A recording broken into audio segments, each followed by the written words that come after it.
welcome back or welcome anew. My name is Daria, I'm a graphic designer, and today we're going back to the discussion of branding theory.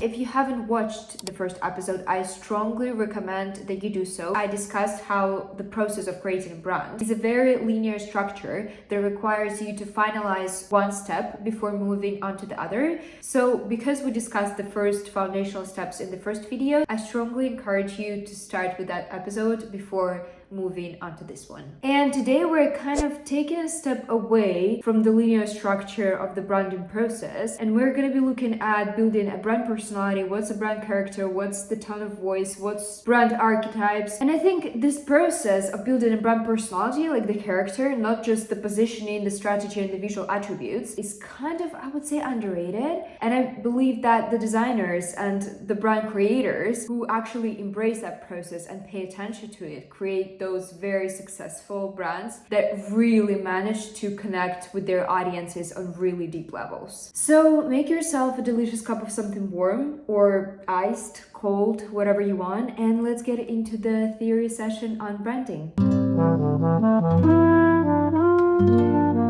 Before we start this conversation, I want you to think about a brand as a baby that's about to be born. What the parents do first. They haven't seen the baby yet. They don't know what the baby looks like. They give this baby a name. And I want you to think about a brand as a baby. We first need to come up with a name. So the first one is that a good brand name is distinctive, meaning it's different from what's already out there within the market, within the brand competition. This uniqueness also allows the brand name to be memorable for its targeted audience, to not cause any confusion among the potential consumers, especially considering how saturated all the markets are now. Coming up with a name that actually is like recognizable is a very, very important strategic move. Then we have relevance, which attributes to both the brand position and cultural context the brand exists in. A brand like Pangea, a brand of sustainable outdoors kind of clothing, it derives its name from the Greek word Pangea, literally meaning all the earth. Its name represents what the brand stands for at its core, and that's why it's relevant for the brand positioning. In terms of the cultural relevance, you want to conduct thorough research and consider your targeted audience to ensure that the name has the intended meaning for that specific language and culture. And finally, we have simplicity, which allows a brand name to be easy to pronounce, to read, to spell out for as many people as possible. Globalization makes the simplicity step even more important for the brands that want to kind of expand their presence across different countries, across different languages. This one is funny. As an example, I have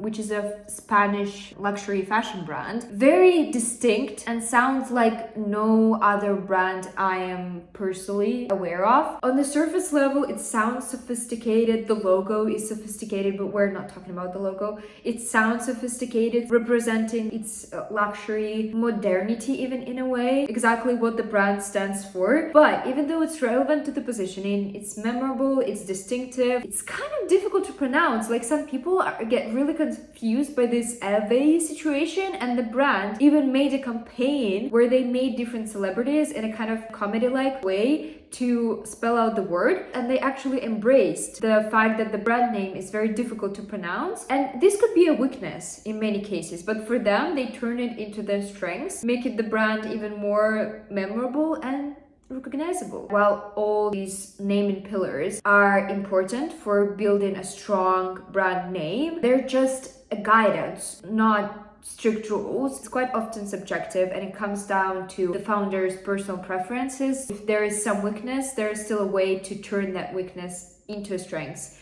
the way Loewe did. Now we're moving on to some naming strategies for coming up with a strong brand name, including some examples from the real industry. In some cases, a brand name is descriptive of what a brand offers in terms of its product or service. Like for example, Oatly, which makes oat milk, and then we have Whole Foods, which is a global brand of grocery stores that sell organic produce, which is like literally Whole Foods. A very common strategy, naming a brand after a founder or connecting in some sort of a way to the founder, especially effective strategy. If the founder is a celebrity, if it's a known person, if their name is popular, then it makes sense for them to name that brand, their brand, after themselves in a way. Instant marketing, instant promotion, you know, if you're a fan of that person, it's most likely that you're also going to be a fan of that brand and you want to have a connection with that person through that brand. Next, we have acronyms, which allow for easier pronunciation for longer names. The initial letters of each word within the brand name. So, for example, like the International Business Machines Corporation, meaning IBM. Nobody calls it International Business Machines Corporation. Like, I even had to Google like what IBM stands for because I personally know the company as IBM. And then we have a more creative approach to acronyms, like IKEA's. The name IKEA is an acronym for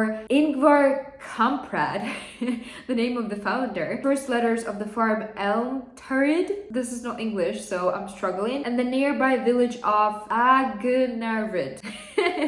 Where he grew up in southern Sweden. I should have probably googled how to pronounce that, but I apologize if that was wrong. With IKEA, it's a bit more creative, taking different aspects of the origins of the founder or whatever it is that connects to the brand, bringing into an acronym-based name. Experience-led names encompass the way a brand makes its customers feel. This is quite often attributed to like experiential sensory brands, like beauty brands, maybe self-care brands, glossier skincare and makeup to make your skin shiny and glossy, so glossier. And Rare Beauty, its positioning is to make its customers embrace their unique appearance traits, their looks through makeup and kind of highlight them through makeup. So Rare Beauty. The next one is geography. It's kind of a location-based strategy, in some way attribute to the founder. So like where the founder was born, could attribute to where the product is produced. The KFC, Kentucky Fried Chicken, which is actually also an acronym-based name. And then we have two more creative strategies. We have invention, which is literally just coming up with a random word, like Lululemon, Spotify. The word doesn't exist, it doesn't make any sense, but it still works. And then we have combination, kind of a sub-strategy for invention. You also come up with a word that doesn't actually exist. It's through putting together two words that actually exist, but they kind of represent the brand. Examples like Uniqlo, which puts together unique clothing, so Uniqlo. And then we have Netflix, which is like net, the internet, the media,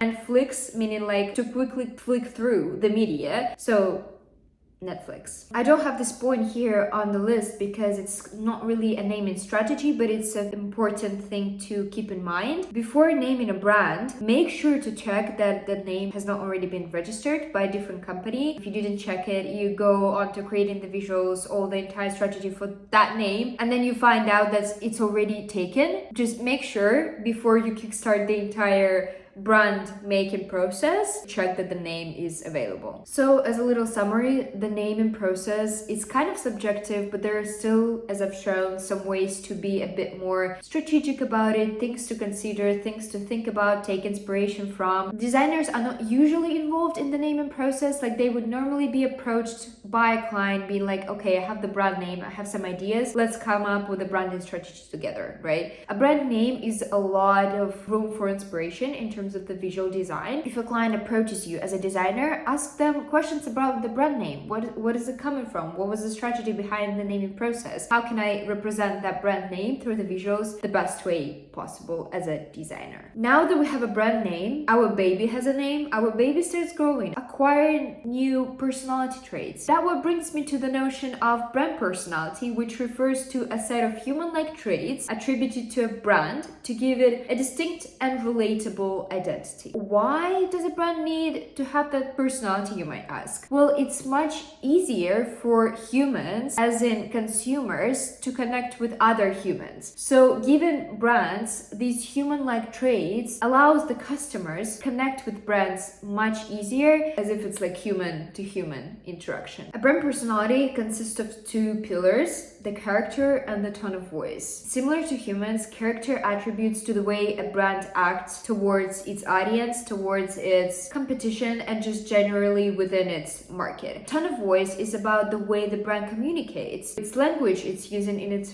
AdWords on social media or when answering customer DMs, like literally the way it communicates. Is it formal? Is it informal? Is it humorous or more serious? Is it enthusiastic or more factual and focused? The more real and consistent these traits of a brand are, the easier for the audience is to connect with this brand. Personality traits serve as foundations for building that marketing strategy, developing the visual attributes of a brand. While we'll be talking about the visual attributes in the next episode of this series, the examples that I'm going to be giving now will also include some aspects of the visual identity to best represent how these personality traits and tone of voice affect the entire brand identity. I took two of my favorite coffee brands, which you might even not be aware of. Chamberlain Coffee, if we're going back to the naming strategy, is both descriptive and based on the founder, because coffee, meaning literally the brand sells coffee. But then we have the Chamberlain part, which is the last name of a founder, Emma Chamberlain. The brand is very creative, it's very comforting, sort of an artistic and playful identity to it. The tone of voice in itself is also comforting and approachable. So the brand pictures that friendly,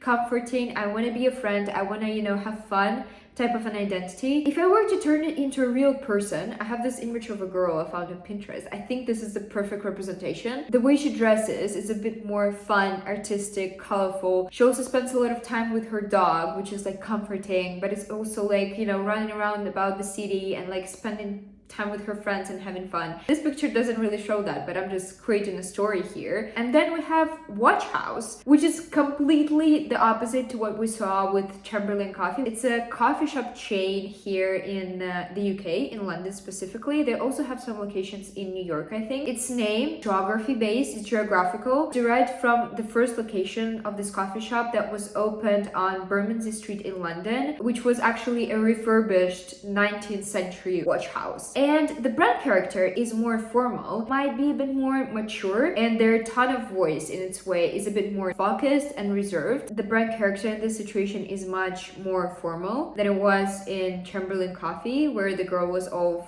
funny and colorful and comforting. She's focused, she's working, maybe it's a he, I don't know. This brand also might be a bit more masculine in a way. Two brands that operate within the same industry have such distinct identities and ways of communication, but because the personality, the tone of voice, and the visuals for both of them work in harmony and make sense, customers can paint these clear identities and connect with those personalities. Brand personality evolves over time, but its core traits remain the same. A brand positioning strategy, meaning its values, its mission, its vision, tends to stay the same, is kind of a set and stone pillar of the branding process. Once it's done in most cases. But then the personality, it tends to evolve, it tends to change. I think the best example here would be to refer to the brands that are founder based, where the founder as a person grows, become more mature, or they step into a new era of their life. They become a parent or whatever it is, and they want to embrace that within their brand as well. Taking Kylie Cosmetics, the brand that Kylie Jenner founded in 2015. Kylie Jenner was 17 at the time. She was a teenager. She was wearing maybe darker, more brave clothing. And over those 10 years, Kylie matured. She became a mother. Brand, along with her, adjusted its visual identity, its tone of voice, its personality to reflect those changes of a founder, because in most cases the audience also grows with the founder and the audience craves those differences, those shifts. But I would say it's also important to avoid making drastic changes to a brand personality, because it can really confuse the audience. We don't change in a day, so you want your brand to evolve gradually to help your audience to kind of keep that connection going. And then this internal personality development over the time, it serves a great great purpose for a brand. It allows brands to create stories. Storytelling in branding, strategic use of narrative to create an emotional connection with an audience by communicating a brand's purpose, values, and history. There is a variety of channels that allow brands to deliver and tell those stories: digital and print, like magazines, social media, websites, long form and short form video content like reels, YouTube videos. Patagonia, a brand, creates sustainable outdoor clothing and gear, and its main purpose is to save our planet. Very environmentally focused, like anti-climate change and all that kind of stuff. For this reason, the brand personality is very kind of brave, caring, adventurous, on a mission to save our planet. And then it uses its encouraging and motivating tone of voice to encourage people to join the brand on its mission to save the planet. And through its advertising,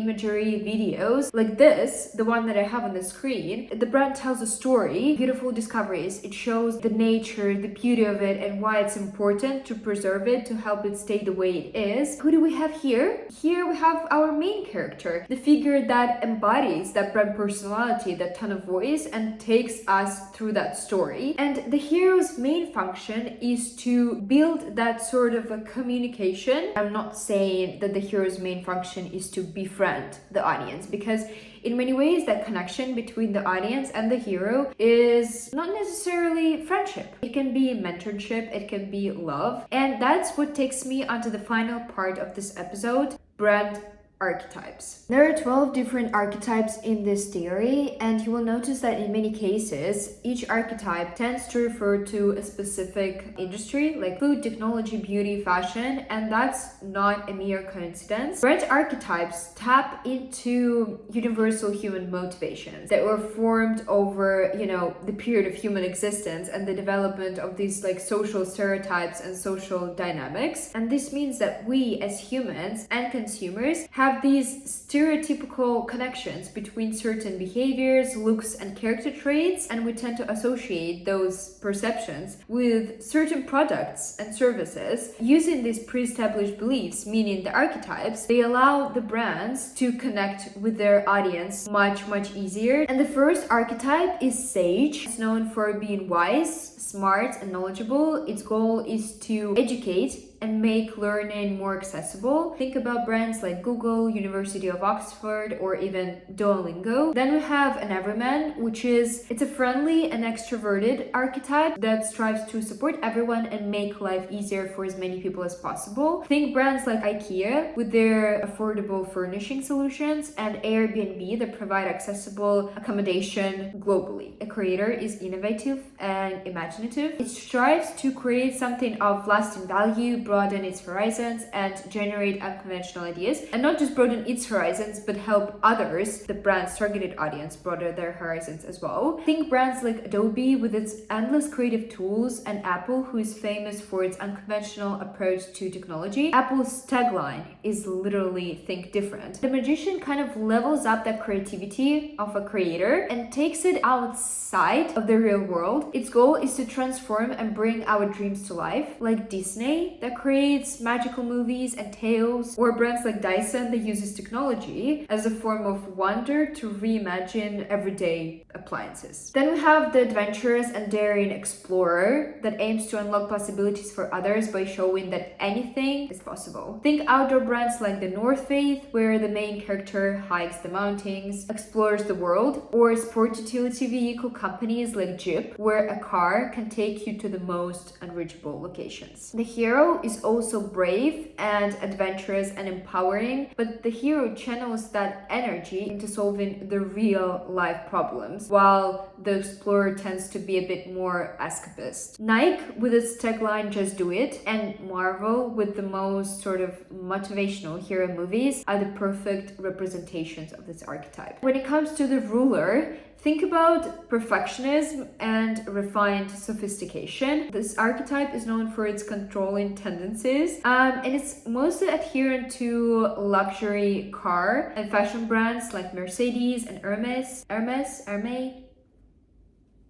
I literally have a fashion degree. Please don't judge me. I would say this archetype usually belongs to heritage, like traditional brands, which makes it a bit more difficult for the upcoming like fresh businesses to use this archetype as a foundation for their strategy. And then we have the lover, that is all about passion, intimacy, and sentiment. This archetype usually refers to elevated underwear, beauty and fashion brands like Victoria's Secret or Chanel. And then we have the caregiver archetype. It's very protective, it's secure, and is adherent to charity companies and global organizations like UNICEF and Worldwide Fund for Nature. Also, brands that concern baby care, health, and family products can connect to this archetype. It's all about ensuring safety and support for those in need. On the opposite extreme, we have the outlaw, that aims to get you outside of your comfort zone and challenge the established rules in the society. Think about brands like Red Bull with this connection to extreme sports and energy drinks, or Harley Davidson, the brand of motorbikes that embraces freedom and non-conformity. On the final page, we have the jester, a playful and very social archetype whose goal is to bring happiness and to be entertaining. The examples here are brands with comedy-based advertising and very fun and playful packaging like M&M's and Ben & Jerry's. And finally, the innocent is, in my opinion, the most confusing archetype. It's all about honesty, simplicity, and trust. And think about brands that offer organic food, healthcare products like Dove and Organics. In my head, this archetype is very similar to the caregiver one. While the caregiver is a bit more actionable, the innocent is just exists. It's like an introverted friend who is ready to listen to you, while the caregiver is actually like, okay, you have this problem, I'm gonna take care of it, I'm gonna help you, I'm gonna protect you. Brands, like humans, they don't always fit within one archetype, and this means that the practice of combining different archetypes is a very practical thing to do when creating a brand. Duolingo,